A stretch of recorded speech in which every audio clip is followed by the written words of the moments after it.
Hi everyone, welcome to another video. ഇന്നത്തെ video ഒരു skin care ആണ്. ഫേസിലുള്ള ബ്ലാക്ക് ഹെഡ്സും വൈറ്റ് ഹെഡ്സും എല്ലാം റിമൂവ് ആയിട്ട് ഫേഷ്യൽ ചെയ്ത എഫക്റ്റോടെ തന്നെ ഫേസ് ക്ലിയർ ആവാറുണ്ട്. അതിനായിട്ട് യൂസ് ചെയ്യുന്നതാണെങ്കിലോ നമ്മളുടെ വീട്ടിൽ എപ്പോഴും ഉണ്ടാവാറുള്ള തക്കാളി, കാപ്പിപ്പൊടി, പഞ്ചസാര, ഈ 3 സാധനങ്ങൾ മാത്രം മതി. ഒരു തക്കാളിയാണ്, അതിനെ നമ്മൾ 2 കഷ്ണാക്കി എടുത്തിട്ടുണ്ട്.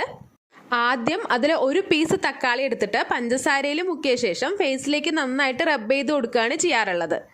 വൈറ്റ് ഹെഡ്സും ബ്ലാക്ക് ഹെഡ്സും ഒക്കെ കൂടുതലായിട്ട് ഉണ്ടാവാറുള്ളത് നമ്മളുടെ മൂക്കിന്റെ സൈഡിലും താഴെയൊക്കെയാണല്ലോ.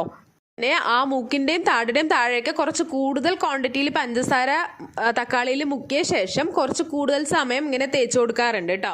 ഏകദേശം ഒരു 5 മിനിറ്റോളം ഇങ്ങനെ ചെയ്യാറുണ്ട്. ആ തക്കാളിയുടെ ജ്യൂസ് ഫുള്ളായിട്ട് നമ്മുടെ ഫേസിൽ ആവുന്ന വരെയും നന്നായിട്ട് ഇങ്ങനെ റബ്ബ് ചെയ്യും. അതിനുശേഷം കൈ കൊണ്ടും നന്നായിട്ട് എല്ലാവിടെയും ഒന്ന് നന്നായിട്ട് സെറ്റ് ആക്കിയ ശേഷം കഴുകും. ഇത് നമ്മൾ വീക്കിലി വൺസ് ചെയ്യുകയാണെങ്കിൽ നമ്മുടെ സ്കിന്നിന് നല്ല ചേഞ്ചസ് ഉണ്ടാവും. ആദ്യത്തെ തവണ ചെയ്യുമ്പോൾ തന്നെ നിങ്ങൾക്കത് മനസ്സിലാവും. അപ്പം പിന്നെ നമ്മൾ ഓട്ടോമാറ്റിക്കലി ചെയ്തു പോകുമല്ലോ. ചെയ്യാൻ അധികം സമയവും വേണ്ട, സാധനങ്ങളാണെങ്കിൽ നമ്മുടെ വീട്ടിൽ എപ്പോഴും ഉണ്ടാവാറുള്ളതുമാണ്. പഞ്ചസാരയും തക്കാളിയും കഴുകിക്കളഞ്ഞ ശേഷം തുണി കൊണ്ട് നന്നായി തുടച്ചിട്ട് പകുതി തക്കാളിയിൽ കാപ്പിപ്പൊടി മുക്കിയിട്ട് ഇതേപോലെ തന്നെ നന്നായിട്ട് അപ്ലൈ ചെയ്ത് കൊടുക്കലാണ് പതിവ്. പ്രോസസ്സും ചെയ്യുന്നത് കണ്ണിന്റെ താഴ്ഭാഗം വിട്ടിട്ടാണ്. തക്കാളിയുടെ ജ്യൂസ് എല്ലാം നമ്മുടെ ഫേസിലായി കഴിയുമ്പോൾ കൈ കൊണ്ടുകൂടെ നന്നായിട്ട് അപ്ലൈ ചെയ്ത് കൊടുക്കും.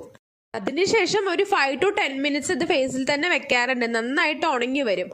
അപ്പോഴാണ് കഴുകാറുള്ളത്. ആ കഴുകി കഴിയുമ്പോൾ തന്നെ നമുക്ക് നമ്മുടെ ഫേസിലെ ചേഞ്ചസ് മനസ്സിലാവും കേട്ടോ.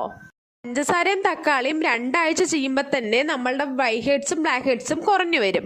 അതിനുശേഷം നമുക്ക് മന്ത്ലി വൺസ് തക്കാളിയും പഞ്ചസാരയും കൂടെ ഉള്ളത് ചെയ്താൽ മതി. വീക്ക്ലി വൺസ് നമ്മൾ തക്കാളിയും കാപ്പിപ്പൊടിയും മാത്രമായിട്ട് അപ്ലൈ ചെയ്താൽ മതി. വരെയും ഇങ്ങനെ ചെയ്തു നോക്കാത്തവരുണ്ടെങ്കിൽ ഒന്ന് ട്രൈ ചെയ്ത് നോക്കൂ കേട്ടോ. നിങ്ങൾക്ക് നിങ്ങളുടെ സ്കിന്നിന്റെ ചേഞ്ചസ് നേരിട്ട് അറിയാം. നമ്മളെ ചാനൽ ആദ്യമായിട്ട് കാണുന്നവരുണ്ടെങ്കിൽ സബ്സ്ക്രൈബ് ചെയ്യാൻ മറക്കല്ലേ. മറ്റൊരു വീഡിയോയിൽ കാണും വരേക്കും ബൈ.